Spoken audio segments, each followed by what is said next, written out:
ये पिक्चर जो कर रहे हैं गॉडफादर, इसके बारे में थोड़ा हमको बताइए, कैसी पिक्चर है? गॉडफादर एक ऐसी कहानी है कि कोई जरूरी नहीं है कि आप बेटा पैदा करके ही फादर बन सकते हैं, और कोई जरूरी नहीं है कि आप बेटा पैदा कर रहे हैं तो आपको अपना गॉडफादर मानेगा या आपको अपना पिता मानेगा। आजकल बहुत सारे ऐसे बच्चे हैं जो इंजीनियर डॉक्टर बन जाते हैं लेकिन अपने मम्मी पापा को वृद्धाश्रम छोड़ देते हैं। तो बहुत सारे इस कहानी से बहुत कुछ सीखने को मिलेगा लोगों को कि नहीं, अगर हमारे मम्मी पापा हमें हॉस्टल में पढ़ाते हैं तो हमारे भविष्य के लिए पढ़ाते हैं।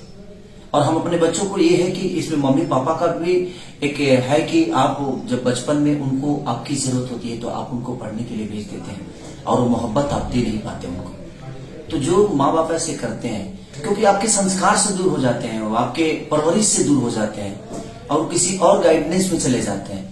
तो जब वहां ऐसी चीजें होती है तो कहीं ना कहीं बच्चों को आपकी कष्ट, आपका अहमियत, आपका तकलीफ कभी उन्होंने देखा ही नहीं, तो कैसे उनको पता चलेगा कि हाँ आप कितने तकलीफों से उनको पाले हैं, कितने तकलीफों से आप उनको बड़ा किए हो, कितने तकलीफों से उनको आप शिक्षा दिए। इसलिए गॉडफादर ये सिनेमा हम लोग प्लान किए हैं ताकि उस माँ बाप को भी समझना है कि हमारे बच्चों को अगर बड़ा बनाना है तो कोई जरूरी नहीं कि हम हॉस्टल में डाल के ही बड़ा कर सकते हैं। उसको अपने पास रख के भी अपने संस्कार के साथ जब बड़ा करेंगे तो शायद वो ये समझ पाएगा कि दादाजी की अहमियत क्या होती है, चाचा की अहमियत क्या होती है, अंकल। क्योंकि आजकल जब बच्चे हॉस्टल से आते हैं तो हेलो अंकल, हेलो दादू, हेलो दादी, हेलो मम्मी। तो इस कल्चर में थोड़ा मैं बहुत अनकंफर्ट महसूस करता हूँ। मुझे लगता है कि नहीं, हमारा कल्चर ये नहीं है। हमारा कल्चर है दादाजी प्रणाम, और पैर छू के हम प्रणाम करते हैं। और मैं चाहता हूँ कि इस कहानी से लोगों को ये मैसेज जरूर मिले। अच्छा, थोड़ा अगर हिंदी फिल्म के बारे में आपसे बात करेंगे, बॉलीवुड के बारे में। आजकल पठान का बहुत बाइकाट चल रहा है, सारे हिंदू संगठन कई लोग बहुत बाइकाट कर रहे हैं।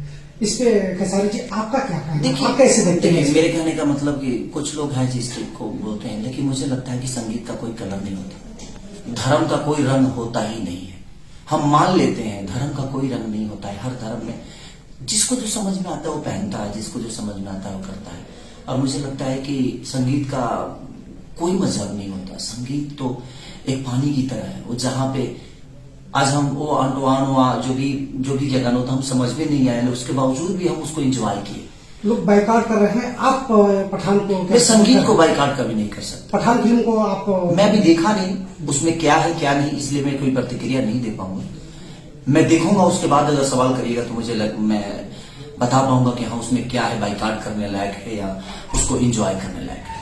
अच्छा सर, ये आजकल जैसे आप लोग गाना रिलीज करते हैं हिंदी फिल्मों, मतलब भोजपुरी फिल्मों का, फिल्म के गाने रिलीज होते हैं, उसके व्यूअर में थोड़ा कमी रहती है और एल्बम के ज्यादा होते हैं। इस पे आप कैसे देखते हैं? कैसे? इसलिए ज्यादा होते हैं ना कि एल्बम के गाने को सिचुएशन नहीं होता है।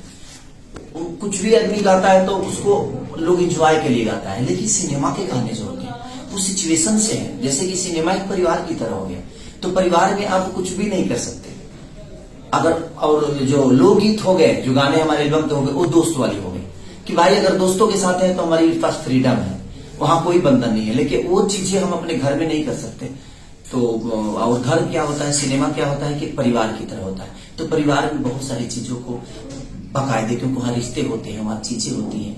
तो वहां हम अपने गर्लफ्रेंड के साथ अगर हैं तो हम अगर बाहर हैं तो हम एंजॉय अच्छा कर सकते हैं। लेकिन अपनी बीवी को भी हम अगर मुझे किस भी करना होगा, उसको गले भी लगाना होगा, तो घर में मुझे एक बार सोचना पड़ता है, क्योंकि वो सिचुएशन है, वहाँ रिश्ते हैं, इसलिए बंधन है। एक नेहा सिंह राठौर है जो आपके कुछ झगड़े हुए थे, जो आपके मतलब सपोर्ट आपके खिलाफ बोल रही थी। नेहा सिंह राठौर एक गायिका है। देखिए भाई जी, बात ऐसा है कि किसी एक के बोलने से मेरा जीवन न खत्म होने वाला है और ना ही उसके बोलने से मेरे जीवन बढ़ने वाली है। मैं अपना कार्य करता हूँ, कौन मेरे बारे में क्या बोलता है नहीं बोलता है, इस पे ज्यादा विचारधारा मेरा रहता ही नहीं।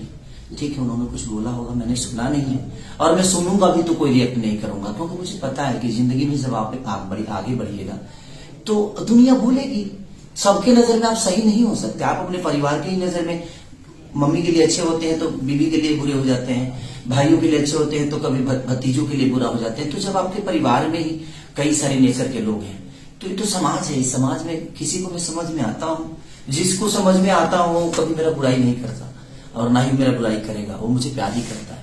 लेकिन जिसके समझ में मैं नहीं आता हूँ, दूर की सुनी हुई चीज को लेकर अगर कोई रिएक्ट करता है तो ये तो उसका अपना मानसिकता है जो मेरे बारे में क्या सोचता है। भोजपुरी इंडस्ट्री में बहुत स्टार हैं, सब अपने आप को नंबर वन बोलते हैं और आपस में बुराई करते हैं लोग, आपस में ही बुराई होती रहती है। इस पे क्या देखते हैं? देखिए मैं देखिए सबसे बड़ी की नंबर वन की लड़ाई कभी होता ही नहीं है। मुझे लगता है बेहतर की लड़ाई होनी चाहिए।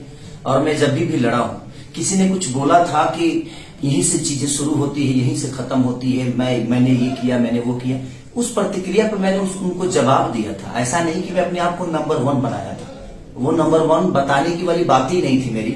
मैंने किसी का जवाब दिया था कि भाई आपने नहीं किया है। उससे पहले भी भोजपुरी थी, भोजपुरी को आपने पैदा नहीं किया, भोजपुरी को पैदा ना हमने किया ना आपने किया। हम तो भोजपुरी से दो रोटी खा रहे हैं और भोजपुरी को बड़ा करने की मेरा मानसिकता ये रहता है कि हम बेहतर के लिए लड़ाई लड़ें। आपने क्या किया, मैंने क्या किया, ये दुनिया को बताने की जरूरत नहीं है। आपने जो किया वो भी दुनिया को पता है, मैंने जो किया वो भी दुनिया को पता है, और जो करने वाले लोग हैं वो जो करेंगे वो भी दुनिया को पता होगी। तो हमें इस विषय पे बात ही नहीं करने की मैंने क्या किया, मैंने क्या किया। हमें इस विषय पे बात करना है कि हम इतना बेहतर करें ताकि जिस तरह साउथ को आज पूरी दुनिया प्यार कर रही है, उस तरह हमारी भाषा को भी दुनिया प्यार करे। तो हम सबको मिलके उस विचारधारा पे सोचना चाहिए कि हमें भोजपुरी में और बेहतर क्या करना है। अभी कुछ नहीं, अभी हम लोग क्या क्या है, अभी तो बहुत कुछ करना है। हमारी सफर अभी खत्म नहीं हुई है, हमारा सफर अभी जारी है। और इस सफर को मैं इतना छोटा नहीं बनाऊंगा कि मैं बस सीमित हो गया, अब इसके आगे मैं कुछ नहीं कर सकता। नहीं, अभी तो मैं जीरो से स्टार्ट किया हूं, अभी तो शुरुआत है मेरी। अभी लास्टिंग कहाँ होगी इसके बारे में काम करना है। बहुत छोटे छोटे कलाकार सब, आप एक सुपरस्टार हैं, तो आपको नहीं लगता है कि छोटे छोटे कोई भी कमेंट कर देता है आपके फैमिली पर कुछ भी, उसको अवॉइड करने की जरूरत है? उसको आप वो इसीलिए वो करता है सब कि भाई वो कुछ भोजपुरी में सबसे बड़ी चीज एक ही है कि अगर उनको 10 लोगों को अगर जिंदा रहना है तो खेसारी का नाम लेना है उनको। सबसे बड़ी प्रॉब्लम ये है कि उनको खेसारी, क्योंकि किसी और पे बोलेंगे तो उनको कोई सुनेगा ही नहीं। तो दुनिया इसलिए जो लोग ये बातें बोलते हैं करते हैं, उनको पता है कि भाई हमें एक ही आदमी को बोलना है, क्योंकि उसी को बोलने के बाद हमारा व्यूवर आएगा, हमें 10 लोग जान जाएंगे। तो वो छोटी छोटी मानसिकता के लोग हैं, उनके बारे में बोलना और सोचना कोई मतलब ही नहीं। हमारा फील्ड बहुत बड़ा है, हम अपने भोजपुरी की भाषा के लिए काम कर रहे हैं और हम छोटी छोटी